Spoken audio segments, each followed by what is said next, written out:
All right, update number 1 on the great NorbCam Eclipse adventure. We're about not quite an hour into our journey, heading down the I-5 corridor. We're near the state capital of Washington, which would be Olympia, for those of you not from the area. And so far, so good. The traffic has been pretty much just like this. Just moderate light traffic like you might see on any given Sunday. And so far, nothing to make you think that there's anything. You see the Capitol building over there.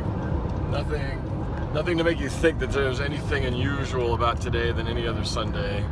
Certainly wouldn't believe that there's a mass exodus to go to Oregon to see the eclipse based on this traffic. So far so good. We'll know more once we get a little bit closer, but at this point, not too bad, huh, Jeff? This is easy stuff so far. Yeah. And you travel this route a lot for your work, so you're very familiar with snags on I-5, right? I thought we'd see snags in Tacoma, Lakewood. We're not seeing them. Centralia is coming up next. We'll see what that looks like. Bridge getting over to Portland from Vancouver is probably snag number 4. We'll see what we get out of that. But yeah, I think the media is scared the heck out of everybody here. Yeah, what we're hoping is that they told everyone 1 million people are down here. So they said, oh, forget it, we're not going to go down there. So instead of 1 million, there's only like 20,000. And they'll decide to just watch it on TV at home. Is that true? We don't know what's true. I've seen video clips of cars lined up for miles going down the freeway like on Wednesday. But a lot of times the media will make things sound much more exciting or dramatic than they really are, just to try to get interest. Miles and hours Clickbait. of traffic, but there's really The best is when they anticipate a huge hurricane or a windstorm. Oh my gosh, we're standing here and the breeze is really kicking in and I can barely keep my hat on and it's going to be like 99,000 mile an hour winds and oh, it's going to be terrible. And then it hits. Well, that was about 20 mile an hour breeze. Apparently we were a little bit off on our forecast, but we just want to make sure you're ready.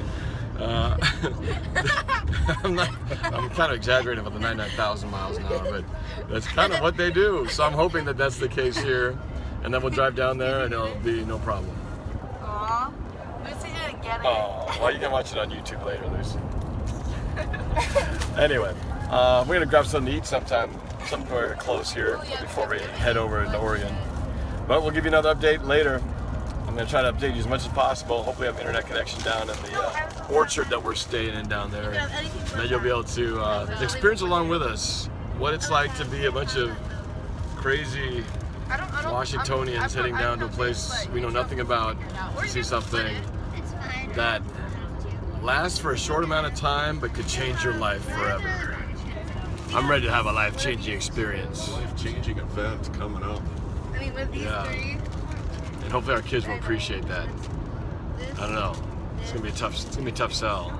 I'm kind of big on this whole astronomy thing. I love looking up at the stars and looking at the heavenly bodies above, looking at the light that comes from these stars that are light years, millions of light years away, thinking the light we're watching right now actually emanated millions of years ago. We're only now seeing it because that's how far away it is. Stuff like that makes, I just think it's really cool.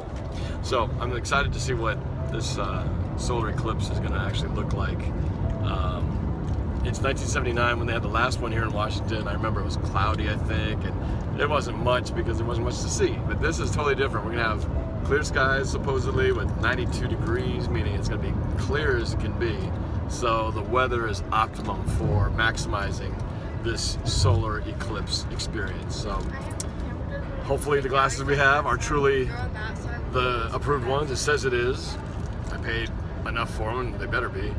And you should check that out. You gotta have the ISO certification. Oh, the ISO certification's on there. It's got the print. Okay. I'm just, what I'm reading too is that they got plenty of phony ones that print the same print on it. That's what anybody could print. I know. I could copy paste that logo and make my own NorbCam glasses and put some cheap old dark translucent plastic on it and probably look like the same thing. But hopefully these are good. According to the company website I saw on Amazon and stuff, they said this is one of the good ones. So I think better be. A little roulette with this No window. because we don't know. We have no Well, idea I mean- if those glasses work. Oh my gosh, it smells really good. I guess what we can test it in advance and actually do a quick look at the sun, and if the sun is looking Good. like it's, you know, how it should appear. We could also give them to some passers-by and see if Hey, mister, would you like a pair of free solar sunglasses? Here, why don't you try them out and make sure they're working okay? pilot, Ah! Okay, you can keep them. They're free, no charge. pilot test. Out of here. Anyway, that's it for the update. We'll update you again probably somewhere when we cross the border at Oregon. All right, fun having you along. Keep watching. Go Hawks. Go Eclipse.